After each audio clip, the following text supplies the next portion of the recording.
What does he say? Huzur, I am finding some difficulty to ask new questions because the question come into my mind have already been answered. So better leave it then. No, this is not a must.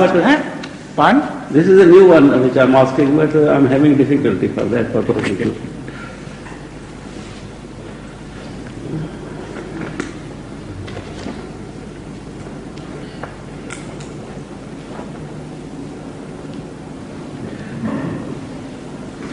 Please.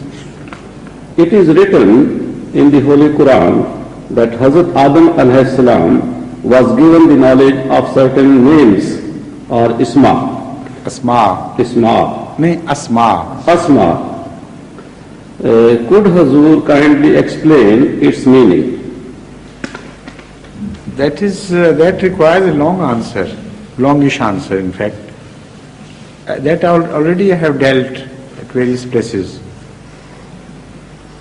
This question has been answered not as a question but by way of exposition of the Holy Quran by Hazrat Muslim Maud. He has given it a very good treatment. Asma, what the Asma are and the possibilities and things. The older scholars have also a divided opinion on this.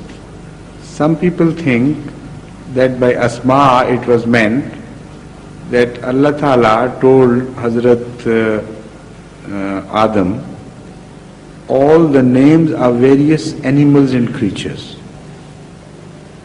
Because Allah had created so many. So the angels didn't know the names.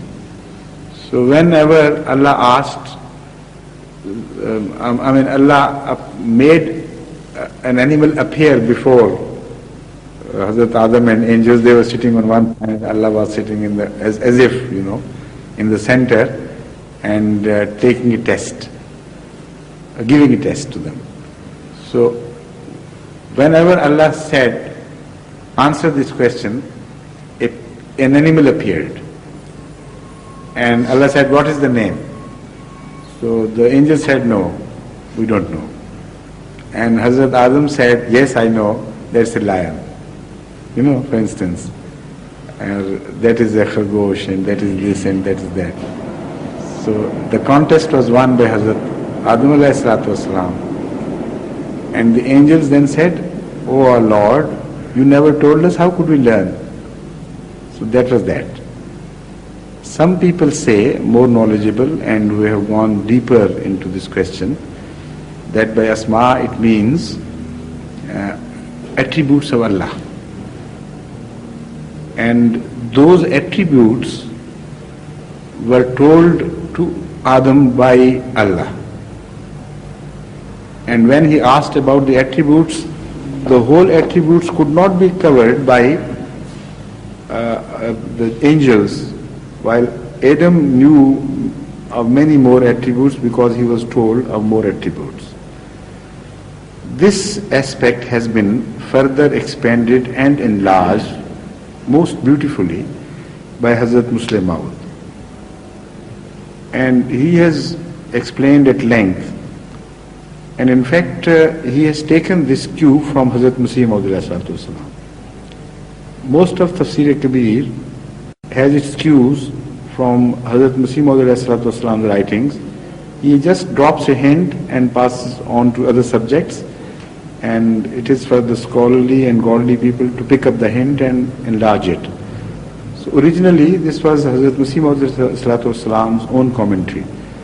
But anyway, Hazrat Muslim Maud has done a lot of work on that, and he explains that all the qualities of man required a different appearance of God to man, which the angels lacked, and it was inconceivable for them to understand God beyond their own limited capacity. For instance, if you do not have eyes, how can you understand vision? So if somebody says that you are going to create another species and that was, we serve the purpose, it is quite enough. And all those people are blind and they don't know what eyes are, and somebody wants to create a new being with eyes. That is the type of debate which was taking place between Allah and angels. Because Allah says in the Holy Quran, مَا خَلَقْتُ الْجِنَّ وَالْإِنسَ إِلَّا لِيَعْبُدُونَ, this was well understood by the angels, that everything is created for worshipping Allah. So they said, day and night we worship you. There is no other task we perform. So what needs be there for another creation? And from the idea which we have given us of that creation, we know that that creation will cause a lot of bloodshed on earth. Either it was the idea given, or it may have been their previous experience of the animal life. It all depends when this question answer took place.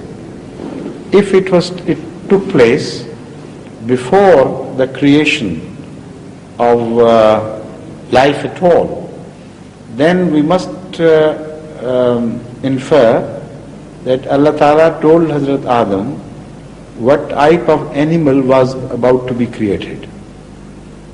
So knowing the nature from Allah, learning of the nature of animal life from Allah, they thought there would be a lot of bloodshed. The second possibility is that this took place after the creation of life, but before man was created. That is also a possibility. Then we can safely say that knowing the animal life, striving for predominance and going for, waging a struggle for existence and all that, they knew there would be bloodshed if you enlarge the same thing in the same direction. The third possibility, which is preferred by Ahmadiyya and which has been mentioned by Hazrat Muslim Maud in detail, is this, that man was created much before. It was the question of making a caliph from among the men, not the question of first creating man, which was the issue of that time, which has been mentioned in the Holy Quran. The question, the debate was simply this, that out of the man which has already been created, should a man be made, appointed a vicergent to God or not? That created jealousies, of a mild form of course, not the worst type, but good type of jealousies as we call rashk.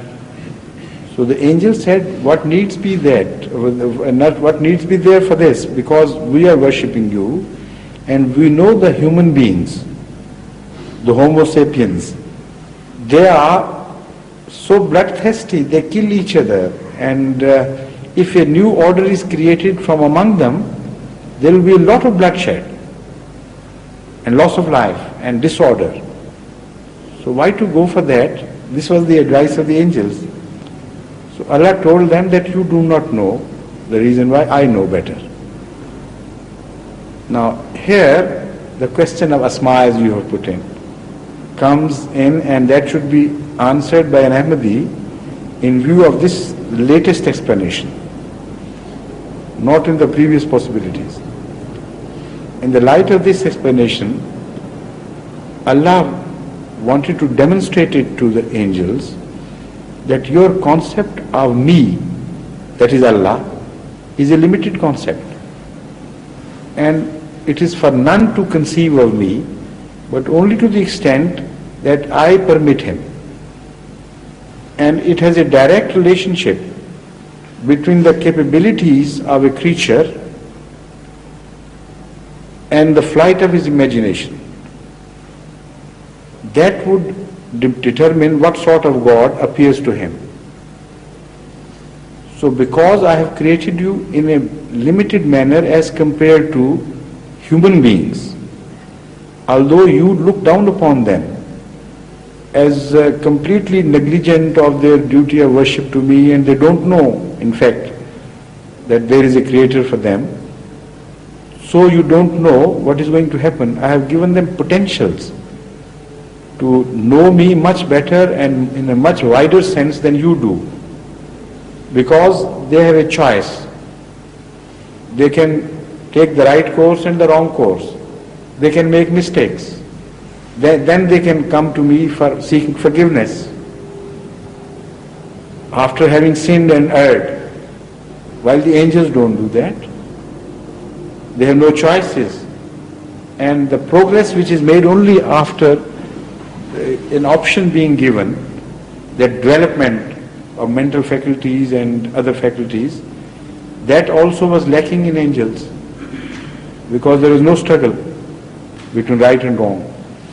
So all these factors enlarge the concept of man, of God, in view of the creatures of God.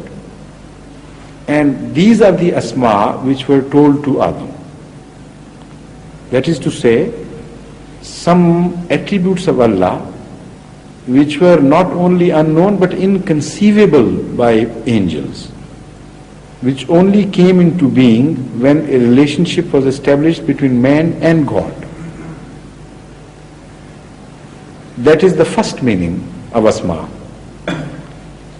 And the first meaning of Adam here would be that the first prophet of God that was ever appointed as a messenger to mankind, that was Adam, to whom Allah spoke, and it was not the first man. And the asma in that case would be a limited manifestation of Allah upon that first prophet of Allah. But we go further, because Hazrat Masih Maud ﷺ has made it categorically clear that the real caliph which is mentioned in these verses is not the first Adam. He is only caliph by way of a shadow. The real caliph is Hazrat Muhammad Mustafa sallallahu alayhi wa sallam, and he is the culmination of that ultimate summit where man could understand God as best as man could ever do that. And that happened only at the time of Hazrat Muhammad Mustafa sallallahu alaihi wasallam, because the prophets of the earlier stages did not know Allah as widely, as best, as perfectly as Allah revealed Himself to Hazrat Muhammad Mustafa sallallahu alaihi wasallam. So according to Hazrat Masih Maud ﷺ's commentary, the real true caliph, which is mentioned in this Takhliq Adam, the creation of Adam, that is Hazur sallallahu alayhi wa sallam. And this is exactly why when Moses requested Allah to show his face, his full face to him, Allah said, Lam tarani, you are incapable of observing me. I am keeping it for something, some other one who would be born with greater capabilities and greater potentials. It will be he upon whom I'll show myself in, not entirely, but according to his full capacity. This is my interpretation. When we say full manifestation of Allah was given to Hazur sallallahu alaihi wasallam, that does not mean that entire Allah was known, because unlimited cannot be contained by the limited. And it's against the verdict of the Holy Quran which says,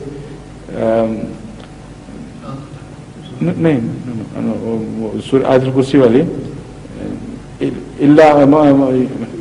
وَلَا يُحِيطُونَ بِشَيْءٍ مِّنْ عِلْمِهِ إِلَّا بِمَا شَاءَ وَسِعَ كُرْسِيُّهُ السَّمَاوَاتِ وَالْأَرْضِ. That no man can ever encompass knowledge. He can only know to the extent that Allah reveals knowledge to him. Encompassment of knowledge is only for Allah. And what is Allah? وَسِعَ كُرْسِيُّهُ السَّمَاوَاتِ وَالْأَرْضِ. He encompasses the entire thing. He is encircling everything. Nothing beyond him, outside him. So such a vast being with such vast knowledge cannot be conceived by any human being or any being at whatever stage of development that be. So when we say that Allah made himself manifestly clear and perfected his vision, we always say it in relation to the capacity of that particular being to which the vision was perfected. So it should be very clearly understood that Hazrat sallallahu alaihi wasallam is the culmination of creation that we know. Our alameen that are in our knowledge. And no person, no being, including the angels of which we have knowledge through the Holy Quran, could perceive Allah wider than he did, greater in depth than he did, more intensely than he did, more personally than he did. So that is the perfection of the concept of Allah, which could potentially be conceived by man. Hazrat Masih Maud alayhi salatu wasalam, peace be upon him, has given us this light and the most beautiful aspect of the character of our Hazur sallallahu alaihi wasallam. That it was he, right from the beginning, who was mentioned as the caliph to be, the real Adam, and he reached the maximum of what he was created for. That is Miraj. And no other prophet knew those asma, the attributes of Allah, as they were known and experienced by Hazrat Muhammad Mustafa sallallahu alaihi wasallam. And the angels didn't know that either. They had completely no knowledge. And even the earlier prophets had no knowledge of all those asma as the knowledge was revealed to Hazur Akram sallallahu alaihi wasallam by Allah Ta'ala himself. So this is in nutshell the meaning of asma. In fact, I didn't want to speak on this because it needed